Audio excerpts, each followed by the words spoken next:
Mesdames, Messieurs, amis des journaux, bonjour et bienvenue à ce rendez-vous de l'actualité. Malgré les dispositions prises par le président de l'Assemblée nationale pour une sortie de crise préélectorale, la plénière de ce lundi 1er avril 2019 au Parlement n'a accouché que d'une souris.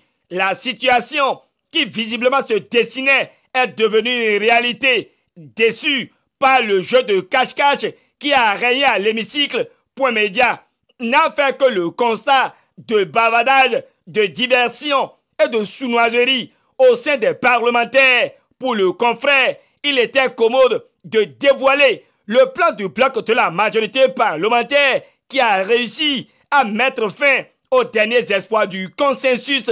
Échec total du consensus à l'Assemblée nationale hier. Titre: le Béninois libéré, qui donne lecture du grand dossier de la rédaction sur la tenue et les implications de cette élection. C'est avec une analyse relative à la mouvance présidentielle à l'aide de Patrice Talon que le perroquet intervient dans ce point de presse et confie qu'il y a plus d'idéologues que de démocrates. Le journal de Patrice Baguidi voit le bloc de la majorité parlementaire comme rebelle de la démocratie. Sinon, revenait-il à l'honorable Jean-Michel Abimbola de décréter l'échec des négociations alors que le facilitateur désigné n'a pas encore déposé son rapport? Voilà l'information que d'ici le routier qui, depuis l'Assemblée nationale, l'a pioché d'une déclaration de la minorité parlementaire. Toujours au Parlement, le matinal signale pour sa part que le bloc de la majorité parlementaire et l'opposition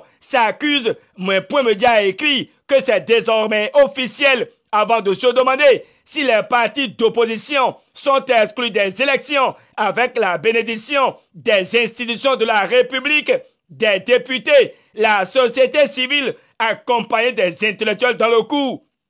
Point Média clame que le peuple, en sa qualité d'observateur, est piétiné. Pour Matin Libre, la balle est dégagée à Talon pour la sortie de la crise préélectorale. Le quotidien indexe les 26 jours de gâchis avant de mentionner que la mission est terminée pour Mbedi. Déjà que les institutions valident la poursuite du processus électoral avant de finir avec cette actualité. Matin Libre rend public les propositions de Valentin Atiti-Roudé qui persistent et signe, selon Point Média, qu'il n'y a pas d'élection sans l'opposition. Même son de cloche par l'Audace Info qui étale que le premier questeur du Parlement estime que le processus électoral est inquiétant et calamiteux. À sa suite, c'est Parfait Aoyo, l'un des proches collaborateurs d'Adrien Rumbedi, qui dénonce et menace,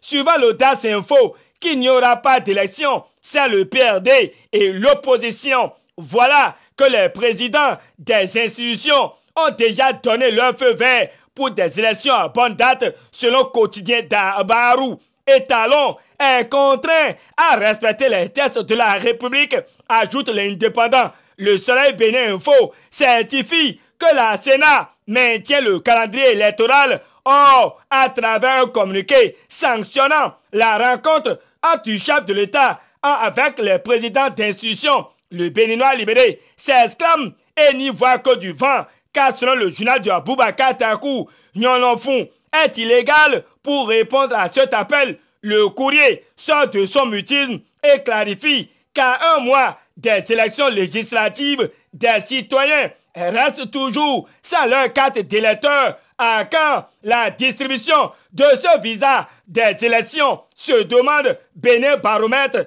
déjà que les campagnes électorales sont prévues pour démarrer le 12 avril prochain. En attendant le jour J, Fraternité affiche en manchette qu'il y a mauvaise gestion des fonds alloués aux policiers sous Yahi. Noir sur blanc, le journal de Ménéton nous informe que la Cour de répression des infractions économiques et du terrorisme convoque les mises en cause pour demain.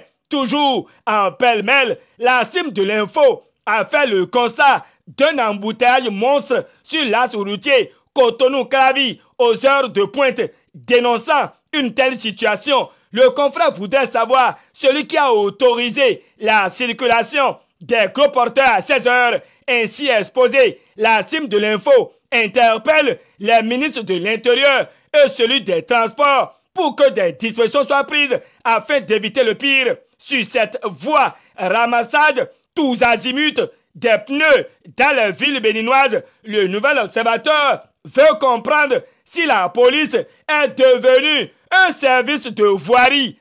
Si les ridicules pouvaient tuer. Fin de cette revue de presse, réalisation et présentation. Gutenberg Sou, GS Communication, vous remercie pour la confiance sans cesse renouvelée à ce clin d'œil quotidien et vous invite à vous abonner à sa chaîne YouTube. D'ici à là, portez-vous bien et à demain pour un autre rendez-vous d'actualité.